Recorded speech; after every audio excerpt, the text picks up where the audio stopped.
tutorial. So today we're going to learn how to make future house drum loop in Logic Pro X. So the first thing you'll need to do today is to go to your preferences, go to your advanced tools, and then make sure that your show advanced tool and advanced editing box are checked, because if not, we're not going to be able to do the sampling that we want to do today. So now that this is done, I'm going to show you the loops we're going to work on today. It goes something like this.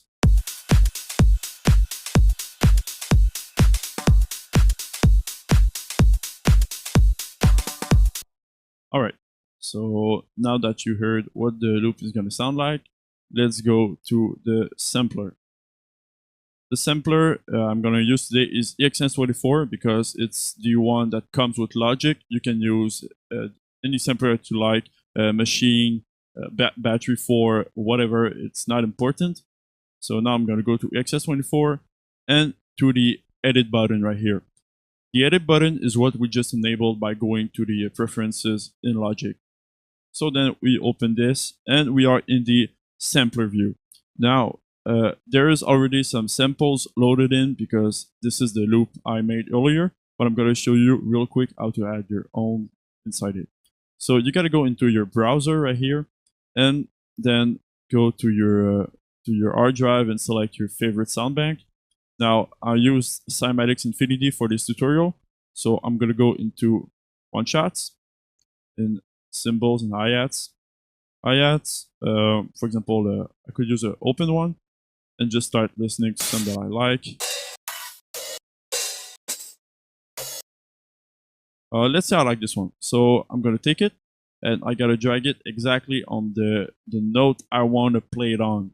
Because if I just drag it inside the main window, it's going to stretch the sample on the whole piano roll. That's not what we want right here. So I'm going to just undo, take it, and put it on the exact note I want to play it on. So here we have it. Oh, it's not good octave. All right. So as you can notice, I used the same hi-hat for the loop I made.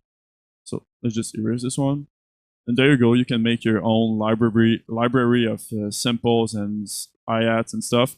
For this tutorial, in this sampler, I used kind of 909-ish snare, a percussion, 3 closed hi-hats, and an open one. So let's save this.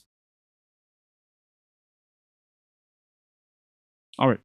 So I'm just going to play to you each sound in solo just to show you how they sound alone.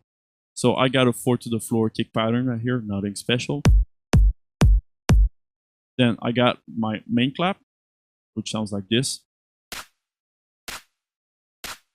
As you can notice, there's a kind of dip in volume in the clap, and this is wanted. What I did is I put a very, very short sidechain at the beginning of the clap, because when I do this, it just kind of cut out the transient of the clap and makes the kick more, it makes the kick stands out more, and it just clears up the mix. It's not as blurry, it's more defined.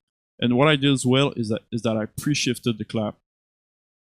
As you can notice, it's not exactly on the grid, it's just a little bit before, and it gives it a more energetic vibe. And this is what we want, because some samples sometimes already have pre-shifted claps inside them. So if you don't pre-shift them inside Logic, well, they're going to be kind of delayed and they're not going to sound groovy. They're going to sound late and lazy. So you just put them a tad bit before the grid and it's going to sound great.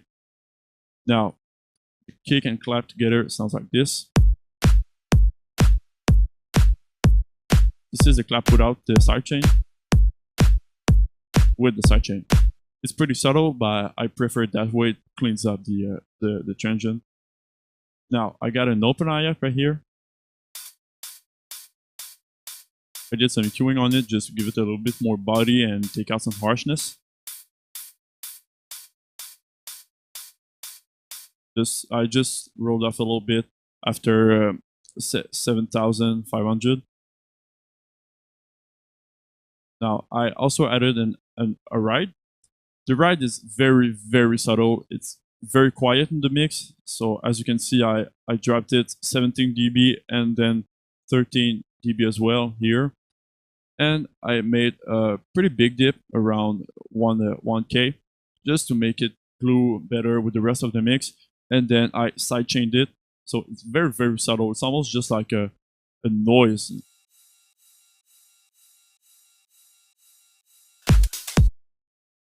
So we got this. So the right just kind of fills in the higher frequencies and makes the loop sound more full and interesting, even though it's really just a bright noise. So after this, I got another open hi-hat to support the main one. It goes like this. So this open hi-hat is pretty special because the original one sounds not. I don't really like the sound of the original hi-hat. It sounds like this. It almost sounds like it's clipped and it's not very musical. But what I did here is when I want to add more hats, but I don't know what samples to use, I just take an open hat, I stretch it. So now I'm just gonna enable the flex. All right, so now as you can see, it's almost twice longer. And what I did is that I put sidechain on it. So it sounds almost like a metallic noise right now. But what I did is that I added a kind of mono tremolo to it. So if I just take, I don't know what's the default preset for it because I saved this one as default. So let's just take that one. The tremolo usually takes your sound and make it stereo by panning it. That's not really the effect that we want here. So take the phase, put it back to 0. Then it's going to be a sort of just a simple volume automation. So it's kind of sound nice already, but what we're going to do is put the symmetry back to 1%. So now it's almost like a click. And then you can just play with the smoothing to make it longer or very short like a click.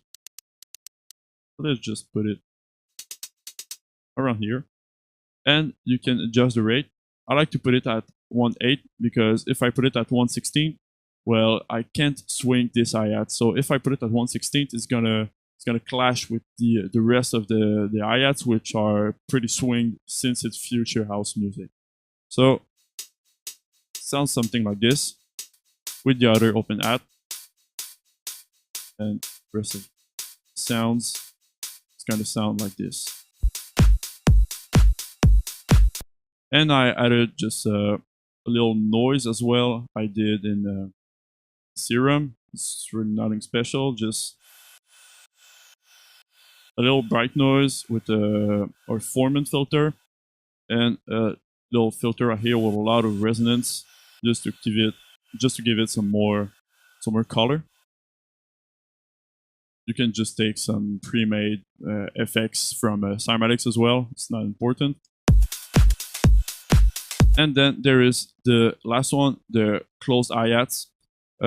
This one is, in my opinion, the hardest part of the future house drum loop, because if you listen to them in solo, they sound kind of unorganized and pretty random, but they're not.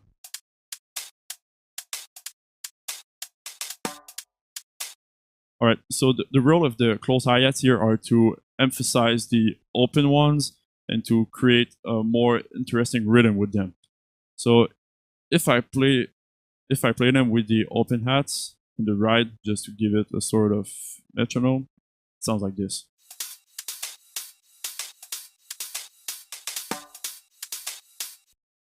So now I'm just gonna help you make your own closed hi-hat loop. So I'm gonna make a empty MIDI region, sorry.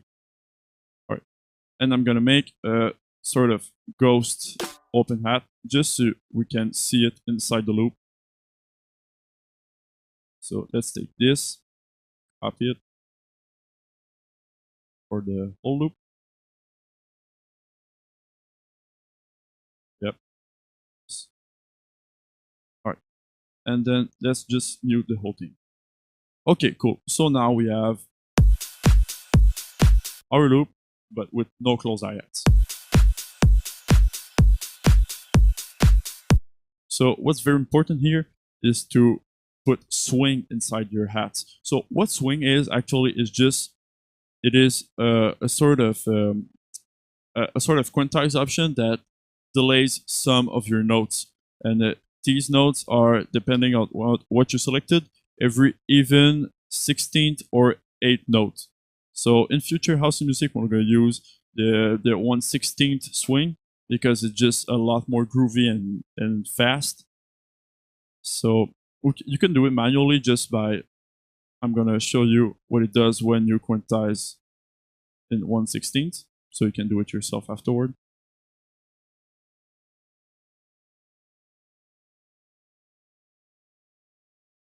For example, if we take this and we quantize it with swing, it's going to look like this.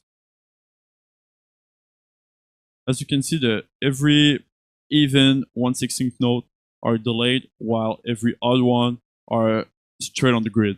So it's going to give a kind of groovy feel, like this. Why isn't there sound? Oh.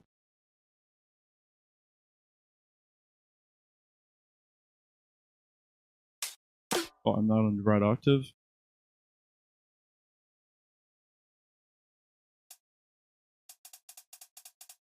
Now this is what it sounds like when it swings.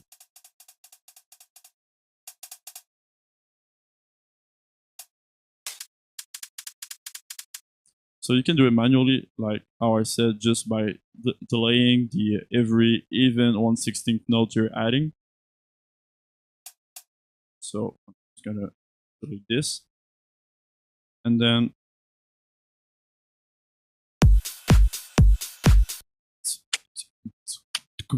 all right. So let's just add a little swing note just right here. I like this one.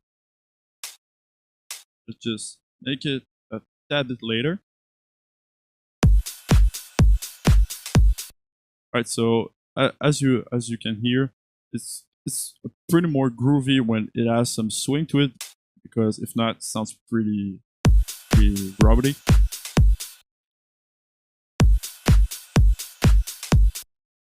Okay, so now I added one here.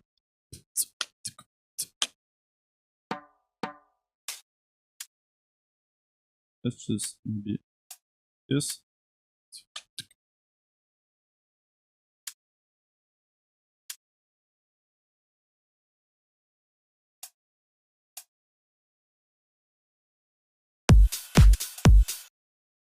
All right, that sounds cool.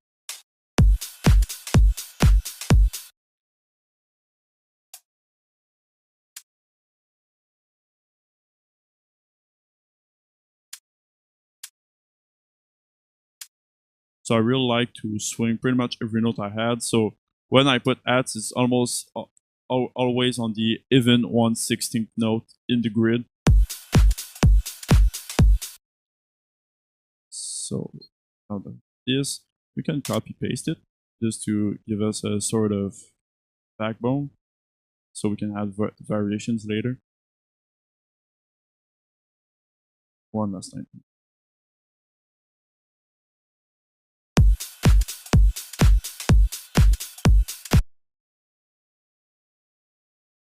And we can add some kind of fills. Don't have to make very strong fills because it's not like the end of the loop. It's just in between, so it's not very intense fills that you gotta have here.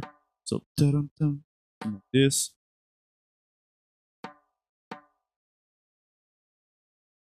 So, okay, so I'm gonna add another adds,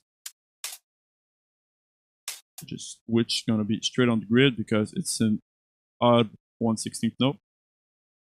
I'm gonna play with the velocity as well, just to make the small fill more interesting.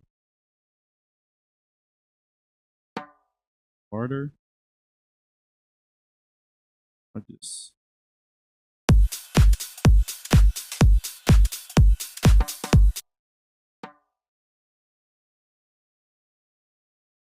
And maybe we could add even more hi-hats in there. So this. Sometimes it's pretty interesting to add a close hi-hat swing just before the start of an open hi-hat, just kind of introduce it better. Just like you saw, it's pretty groovy. It's just kind of like a ghost note for funky bass, but for hi-hats. So it's really, really nice.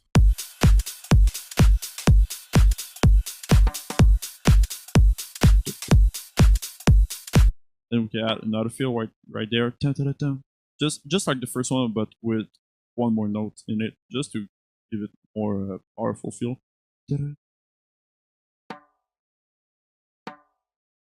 Can make it louder as well.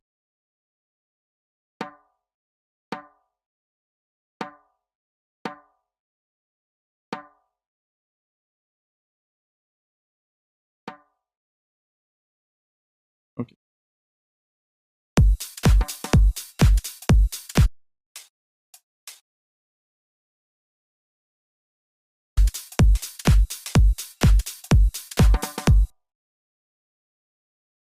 Just gonna tweak the velocity here a little bit.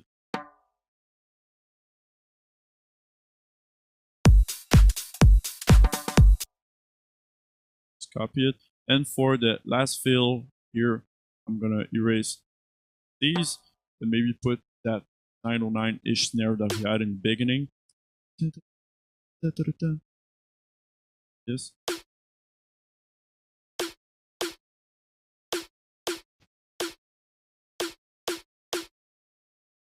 Like this. And we can swing it a lot. It's not maybe with a different swing. The difference between the swing A, B, C to F is just the intensity of it. So if you put the A swing, it's gonna be a bit softer than if you put, for example, the D swing. I'm gonna put just the A swing, but yeah. All right, I think that sounds nice. So there you have it, guys. Our own closed hi-hat loop.